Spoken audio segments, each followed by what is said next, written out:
Hi, this is Justin Colletti. Thanks for joining me for this week's episode of the SonicScoop podcast. And today we're going to be talking about stereo width, how to make stuff wide in mixes and in mastering. And I've got to tell you, this is one of the things that separates a lot of the great records, commercial releases that my mastering clients love the sound of, and sometimes their own records, where they feel like they're missing this feeling of envelopment, this sense of width that makes really great mixes, really great releases sound super impressive. Now, sometimes the comparison isn't always fair because we're listening to a mixed track that hasn't been mastered compared to a mastered track where the mastering engineer might have done some stereo widening. But I find that the widest sounding and the best widest sounding mixes aren't that way because of stuff the mastering engineer is doing at the end. They're because the mixes sound that way. And I'm going to give you a few ideas on how to make your mixes sound wide and impressive while still sounding really well balanced and having excellent mono compatibility, which is something that a lot of people are concerned with for good reason. Now, I will also go in the end into some little tricks and ideas for the mastering side of things, how I like to approach adding stereo width at the mastering stage on the mix bus level, master treatment. But a lot of it's going to come from these mixing concepts that I think once you put them into practice, get them into your mind, and then actually apply them in your mixes, you're going to be really happy with the result. Let's get right into it before we do the briefest of shout outs to our sponsors, who include you. How do you sponsor? By hitting the like button if you haven't already. If you are on one of the video versions like YouTube or Facebook, if you're on an audio-only version, consider giving us a rating and review. It really does help spread the word. Also, comment, ask questions. There's a great bunch of commenters on these videos, and you can be one of them. And I do get new podcast ideas by people typing in the comments. If you're listening on the audio-only versions, you can shoot me an email at podcast@sonicscoop.com. I read every one, and when I haven't done a podcast episode on it, I get really interested in doing one. So definitely fire things at me you want me to answer.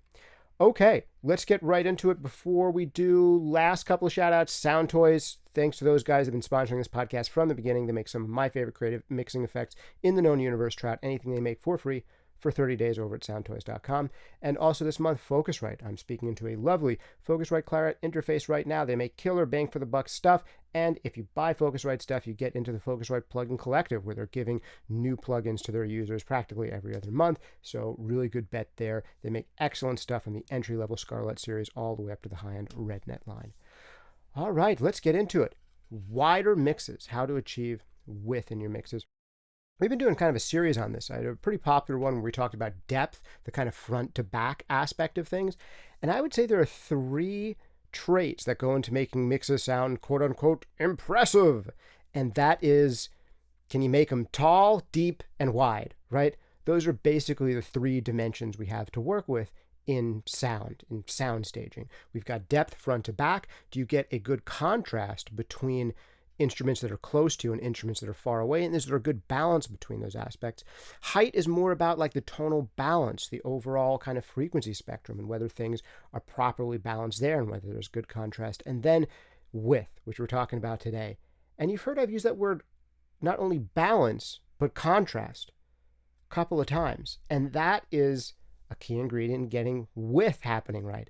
So you need both those things. You need balance, making things feel like they're balanced against each other so things aren't just leaping out at you in awkward ways. But also you want a little bit of the leaping. You want contrast. And contrast is a big thing in getting mixes that sound deep. And it's also a big thing in getting mixes that sound wide. In my full-length course on mixing breakthroughs, I'm going to let you know one of the ideas that I stress in the module on panning. And that is to try the LCR approach, if you haven't already. Left, center, right technique. I've done a podcast episode about this maybe a couple years back, so I'm not going to do a whole long one about LCR, but I'll give you the general idea. And the idea with LCR mixing is that you basically pick sounds to be panned to your left, to your right, or down the center, and that's it. Now, I don't necessarily recommend pursuing LCR with a religious fervor where you say, I can't pan things at 90 because that would be breaking the rules of LCR. No, the idea is, though, it's your starting place. And this is a technique that so many kind of great mixers, particularly in the pop idiom and, pop rock and popular hip hop and all that stuff, use, where they aren't niddling around too much with like, oh, I'm going to pan this one 15 degrees and this one 20 degrees. This is something that a lot of you have probably done when you're beginning, and it's something that I did when I was beginning. And I was given great advice. Even when I was studying music production in college, there were people who told me, well, you want to get a really natural soundstage. And when we hear things naturally in the real world, the guitarist is kind of over here a little bit, and the bassist is kind of just off center. And, maybe there's a horn player and they're just off center, and the background vocalists, they're a little off center and all to this side. And that's what we should be trying to recreate. And I think that this is most of the time not the best approach, because being realistic is boring. At least in like the pop and rock and hip hop and R&B and EDM styles, realistic is boring. With mixes, we're generally not trying for realism. We're trying for some degree of hyperrealism, things that are so extraordinarily real that they feel real, even though they don't sound real. Now, I can go on a big tangent about this. Artists who I've been in the studio with, where they were listening to some references and they really loved the natural, organic sounding strings on the record, and they really wanted natural, organic sounding strings like on this favorite record of theirs. And it's like, actually, I can hear in there's like synthesizers supporting that. They sound super big and impressive and natural to you because they're doing unnatural things. And this same idea goes over to panning in these contexts. Now, there is a time and a place when natural and realistic is not boring. Like, I like some classical music. I actually listen to classical recordings. One of my favorite pieces of music, Debussy's Prelude to the Afternoon of a Faun. My goodness, if you haven't listened to that, you should. If you get a good recording of that, where you can like hear a needle drop in the concert hall, and like the flutist is right there, like 15 degrees off center on like a great set of speakers. That's really cool. And classical recordings lend themselves to that approach. But chances are that if you're watching a mixing video on YouTube about how to mix better, you're not doing classical recordings. I think something like 2% of people in America actually listen to classical music. So that's probably not what we're here for. For everybody else, to get things to sound or feel real, being a little exaggerated is the way to go. And if you really start to sit down and analyze your favorite records, you will find out that, oh my goodness, there's a lot more really hard panning going on than I ever realized. So that is step number one and factor number one. Don't be afraid to hard pan. And I mean really, really, really hard pan, using the left, center, right approach, where you say, panning defaults, I'm going to have a lot of sounds down the center. But every once in a while, when I want to pan a sound, I'm going to have my default be to put 100% right or 100% left. And that's it. We're going to hear how it sounds. And from there, you might tweak things. You might find yourself in a place where it doesn't sound quite right at 100%, but it actually sounds good at 90. And you may find with certain elements that the hard panning thing isn't working, and you're going to pan them at 40 or 60 or whatever. And that's fine. But having that be your starting point, the idea of panning really hard or not panning at all, that's going to give you a tremendous amount of width. But one of the counterintuitive things here is that one of the things that's going to make things sound wide is the contrast between most of your sounds not being panned. If you have a really solid center with a few, most of your stuff in the center, and then just a few things panned, that mix will sound wide. It'll pull your ears out to the sides. Now, sometimes I do hear mixes that are different than that, where they sound super wide and they'll have like literally two or three things in the center, and that's it. Like the kicks in the center, the snares in the center, the vocals in the center, and practically everything else is panned, and practically all of them are panned 100%. And there's some really impressive, interesting sounding records that sound that way. But this is something I want you to start analyzing in the mixes and the references and the favorite records that you listen to that sound impressive. You'll probably find more hard panning than you're used to in most genres, or that you're most used to applying yourself. You've actually been used to hearing, unbeknownst to you, a lot more wide hard panning than you realize. So that's factor number one, really hard pan. And factor number two, contrast between some centered elements and some wide elements. All right, the other big thing about getting mixes that sound not just wide, but impressively and appropriately wide is balance. And contrast is a big thing, but so is balance. Balancing hard pan sounds against each other. If you pan to one side, say your left, a really bright electric guitar, it's usually not the best idea to pan super hard right, a really dark keyboard with no top end on it. Those things don't quite balance well. Better that you have, say, a slightly bright guitar versus a also kind of bright keyboard that's maybe bright in a different place. And then if you do pan a really thick sounding keyboard to one side, then maybe what goes on the other side of that is a really thick sounding cello or a really thick sounding guitar, or whatever it is.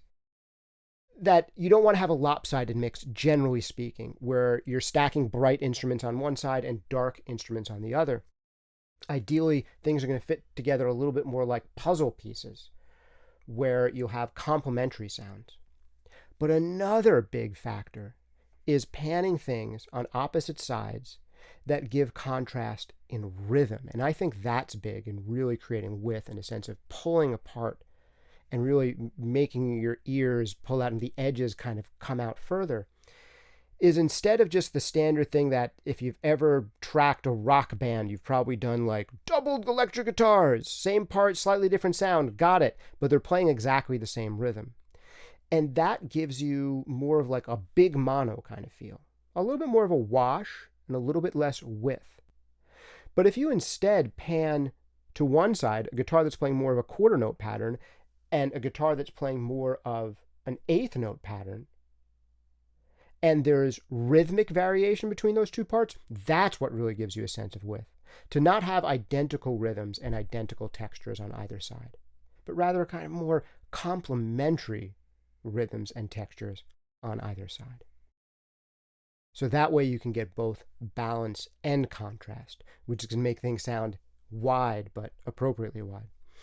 And then the other big trick is get rid of a lot of stereo stuff that doesn't need to be stereo.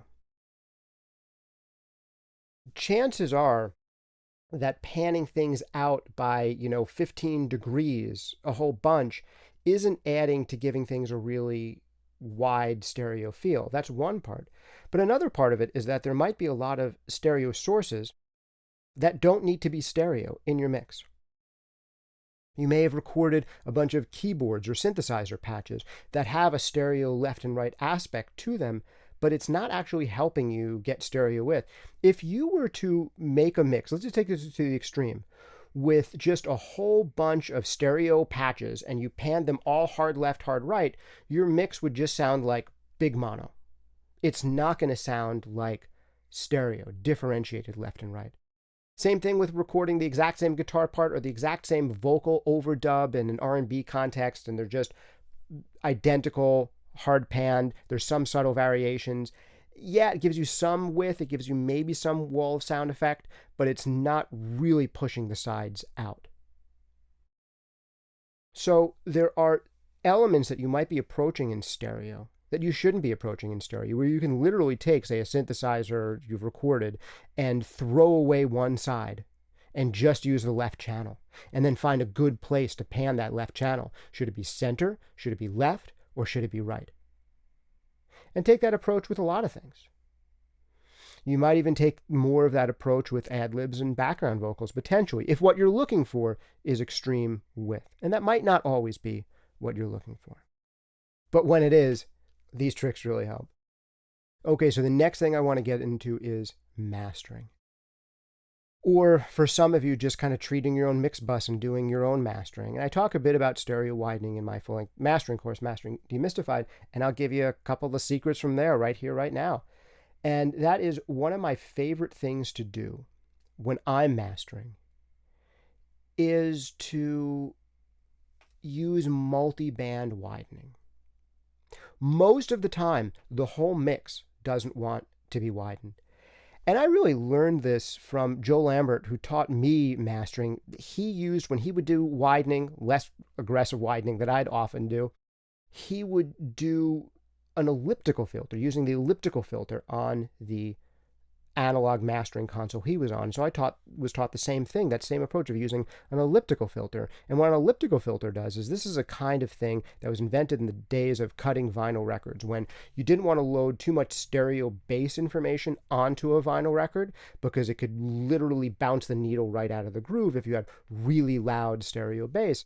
So an elliptical filter would take everything below a certain frequency and basically make it mono. And then you take everything above that frequency and you could apply widening to it. And this is a great effect, and it's an effect you've heard on a lot of your favorite records. The one we used was in a Maselect console, just absolutely beautiful sounding. And when I moved over to mastering completely digitally, and I haven't looked back and been getting great results doing that, I needed to find something that did something like that. And there wasn't a Maselect elliptical filter plugin that I was aware of. If there is, please let me know about it. I'd love to try it. But the tool that I ended up using the most, I loved it, was the iZotope Ozone Imager. And I still use it on a lot of masters to this day. I'm more likely to use that than almost any other thing they make. Like practically every master I do where I want widening, I put that on there because it has a multi-band imager. And I first started with that approach of take the low end and then make it mono, and then take everything above a certain point and then just spread that. And that works well most of the time. But as time has gone on, I've changed that a little bit, and now I become increasingly more likely to sometimes use it in a 3-band mode. It's capable of doing 4 bands, but sometimes I'll add a third where it's like, hey, I want to widen the mid-range the most, but I don't want to widen so much the super high highs and all the cymbal crashes and the little extra super high frequency stuff as much. So I might be making the low frequency either all the way mono, or in most cases these days, just somewhat mono. I like that I can make it just a little bit more mono rather than totally mono in the low frequencies. So I might do that, and then widen out the mid-range considerably, and then with the high frequencies, not widen it out as much or at all. Now, not every single mix needs widening enhancement at the mastering stage, but I do find that a lot of them do, to get to a place that's a lot closer to your favorite commercial releases in most cases. But there are cases every once in a while where I'll actually do the opposite and kind of tuck things in. This probably happens on 10 or 20% of mixes that I'm sent to master. I actually need to bring things in, whether at a certain frequency or just overall, and tuck them, but most of them end up getting widened to a degree. And I think you'll find that multi-band approach to widening very useful. In most cases, you're not going to want to widen out the low frequency, but there's exceptions to that. Again, I don't know, 10 or 20% of releases, it's like, oh, they're doing some widening stuff in the low end. I don't want to make that more mono. It sounds great. It's super cool. It's a great choice. We don't want to get rid of that contrast. It makes the whole mix sound wide in a cool way. They have like a synth bass on one side and an electric bass on the other side. And even though I've heard this fail more than I've heard it work, they really made it work. So let's do that. Let's not make this thing mono. So you always got to listen. That's a big thing, right? And don't just go into a process because it's the process you do. You've got to listen and say, hey, what does it need before touching it? And every once in a while, you will want to spread out lows or not touch lows or tuck things in or whatever it might be. And sometimes that's something to watch out for, that some people will take a very retro approach to stereo mixing, which can be cool. By a retro approach, I mean in the early days of stereo, before people kind of realized like how to work with stereo, you hear some of these early Beatles records, and if you're listening to them at a bar, you'll be like sitting under one speaker, and all it will have will be Paul McCartney's voice and a tambourine.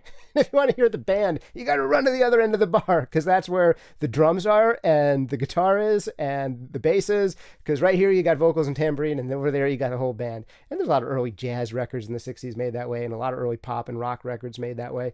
And some people will do it today in ways that work. So that's not something to write off. It's more of a retro vibe, but it can totally work. Okay. I want to give you one last key tip. that I almost wish that I put in earlier, but you've made it with me this long, and I think this is a good one. Mono compatibility. Man, I could go even further into mono compatibility on the recording end. We won't get into that. I want to go into the monitoring end. One way to listen for mono compatibility is with like a single Auratone mix cube or something like that. And that's a totally valid way to do it. Another way to go for mono compatibility is to convert things to mono in your DAW, like take your master fader and pan it center. This one I would recommend the least because depending on what the pan law is in your DAW, it can be a little funky. Because if you're panning everything to the center, then the DAW basically has to turn down sounds as they get panned to the center and turn them up as they get panned out to either side where they're only playing through one speaker. And depending on what the pan law is in your DAW, it could be a little different than you'd expect, that translation. This matters the most for when you're panning a single element, so that's something to consider. And it's generally better to have like a mono button, I find, on an external thing that's just going to sum the two channels together rather than do it inside your DAW. But going into pan laws, that could be like a whole nother episode. And you could argue that there's good ways to do this inside your DAW. So the other way to do this is to do it on your normal stereo speakers or headphones and have some type of interface that basically has a mono button on it you push that turns the two side channels into mono. But my favorite way to recommend most people do their mono checks is the way that most people end up listening to music, which is with like some kind of boombox-like device that's over there in the other corner of the room where you're not really hearing it in full-on stereo, where the two speakers are close together, but it's like off-center and somewhere else. So you're getting what they call acoustic mono, where technically you're feeding a stereo signal through two different speakers, but those two different speakers aren't on either side of your head. They're off somewhere else. And that is how most people listen to music most of the time, outside of things like cars and headphones. When they actually listen on stereo systems, they're rarely sitting down between two well-placed speakers. They're usually listening in their car, which has its own stereo quirks, on headphones, which has its own stereo quirks, and on acoustic mono, meaning two speakers usually joined together off somewhere else.